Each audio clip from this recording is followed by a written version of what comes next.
नमस्कार, खबरां दे इस बुलेटिन च तुहाडा स्वागत। मैं रजनी। पहला पेश ने चोनवीआं खबरां। प्रधानमंत्री नरेंद्र मोदी आज तेलंगाना ते राजस्थान च कई बुनियादी ढांचा विकास योजनावां राष्ट्र नूं कर रहे ने समर्पित। कई नवे विकास प्रोजेक्टां दे नींह पत्थर भी रखणगे।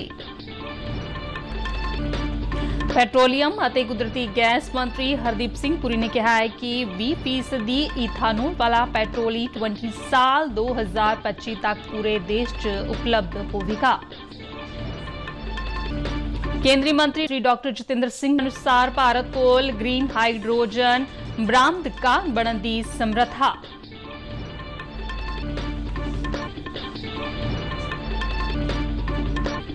कैबिनेट मंत्री अमन अरोड़ा ने दीवान टोडरमल दी हवेली संबंधी कारजां दा लिया जायजा।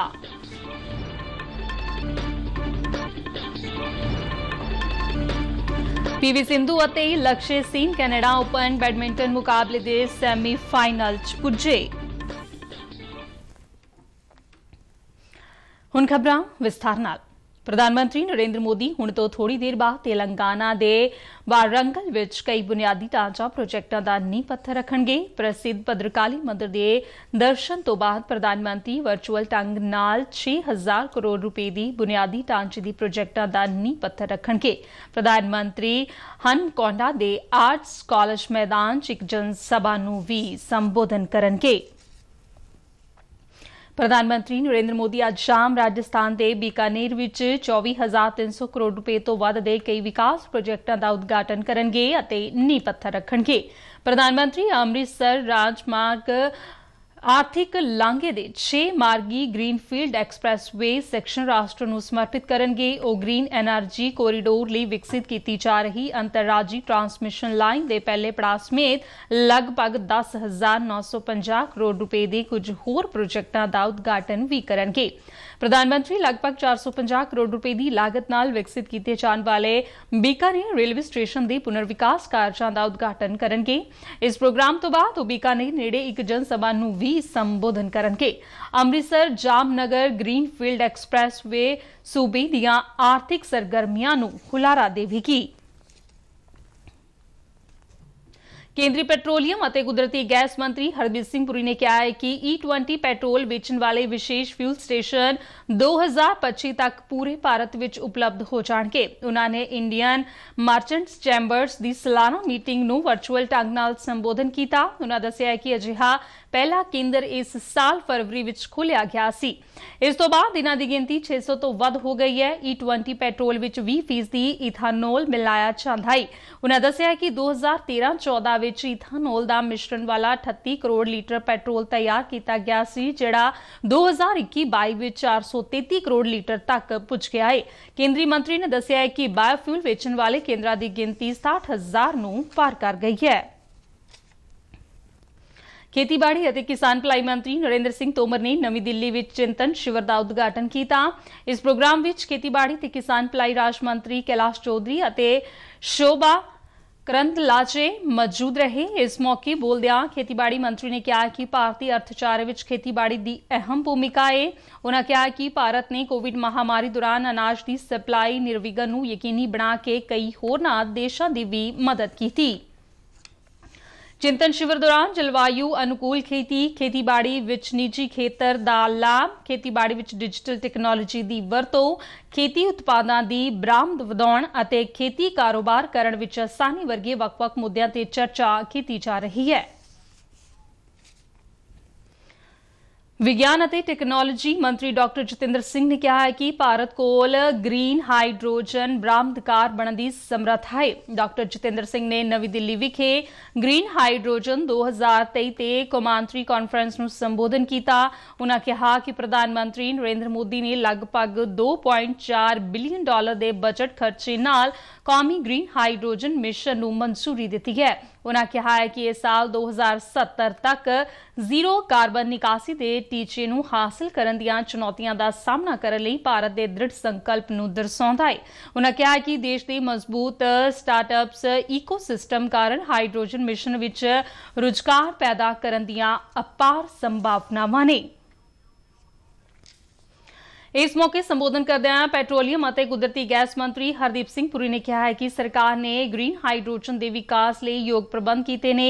ਉਹਨਾਂ ਕਿਹਾ ਕਿ ਸਾਲ 2030 ਤੱਕ ਹਾਈਡਰੋਜਨ ਦੀ ਕੌਮਾਂਤਰੀ ਪੱਧਰ ਤੇ ਮੰਗ 20 ਕਰੋੜ ਟਨ ਤੱਕ ਪਹੁੰਚਣ ਦੀ ਉਮੀਦ ਹੈ। ਉਹਨਾਂ ਕਿਹਾ ਕਿ ਜਨਤਕ ਖੇਤਰ ਦੀਆਂ ਇਕਾਈਆਂ ਨੇ 2030 ਤੱਕ 10 ਲੱਖ ਮੀਟ੍ਰਿਕ ਟਨ ਤੋਂ ਵੱਧ ਗ੍ਰੀਨ ਹਾਈਡਰੋਜਨ ਪੈਦਾ ਕਰਨ ਦਾ ਟੀਚਾ ਰੱਖਿਆ ਹੈ।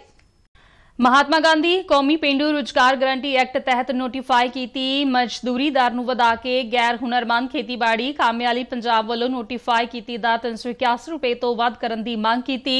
केंद्री पेंडू विकास और पंचायती राज मंत्री गिरिराज सिंह नूं लिखे पत्र विच मुख मंत्री ने इस स्कीम तहत मजदूरां लई नोटिफाई कीतियां दरां विच वाधा करन दी मांग की है, क्योंकि मौजूदा दरां बहुत घट ने। मुख मंत्री ने जोर दे के कहा है कि पंजाब राज किरत विभाग वालों इस स्कीम के लाभार्थियों नूं उन्हां दा बनदा हक देण तो इनकार किया जा रहा है, जो बिल्कुल बर्दाश्त नहीं किया जाएगा।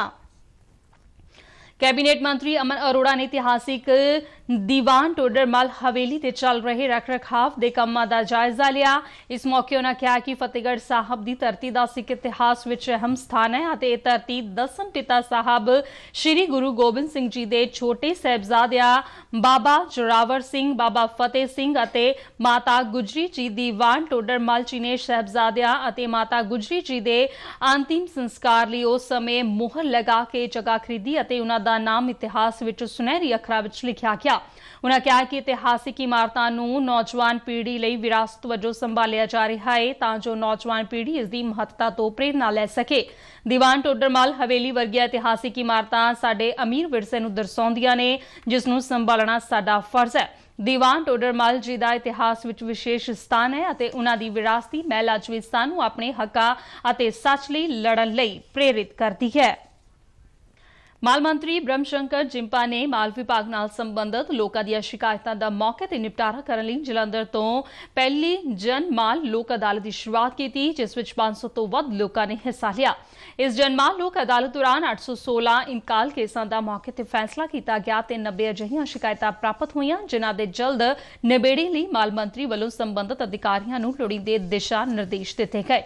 मगरों पत्रकारां नाल गलबात करदिआं माल मंत्री जिंपा ने कहा कि मुख मंत्री ने लोकां नूं निर्विघन अते समाबद्ध नागरिक सेवावां प्रदान करन लई नवीआं पहलकदमियां कीतियां जा रहीआं ने। उन्होंने कहा कि सरकार तुहाडे द्वार पहलकदमी सरकार दीआं अजिहियां तरजीहां नूं दर्शाउंदी है, जिस तहत सरकार वल्लों हर पद्धर ते लोकां तक पहुंच कीती जा रही है।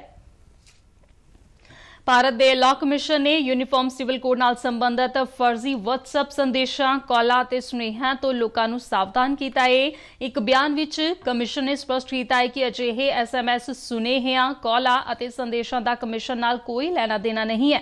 कमिशन के एक बुलारे ने जानकारी दी है कि लोकां नूं कुछ फर्जी फोन नंबर भेजे जा रहे हैं और इसनूं भारतीय कानून कमिशन का नंबर दस्सिया जा रहा है। कमिशन ने लोकां नूं सावधान रहण अते सही जानकारी लई सरकारी स्रोतां ते भरोसा करन दी अपील की है। लोकां नूं सही जानकारी लई लॉ कमिशन की अधिकारित वैबसाइट ते भी जाण दी अपील की गई है। Canada the Calgary which open 2023 badminton मुकाबले दी सिंगल्स वर्ग विच भारतीय खिडारियां ने शानदार प्रदर्शन किया है। भारत दी स्टार खिडारन PV सिंधु अते लक्ष्य सिंह लड़ीवार औरतां ते मर्दां दे सिंगल सैमीफाइनल विच पुज गए ने। PV सिंधु भलके सैमीफाइनल विच जापान दी अनाके यामागुची नाल खेडेगी, जबकि लक्ष्य सेन दा सामना जापान दी केंता निशिमोटो नाल होवेगा।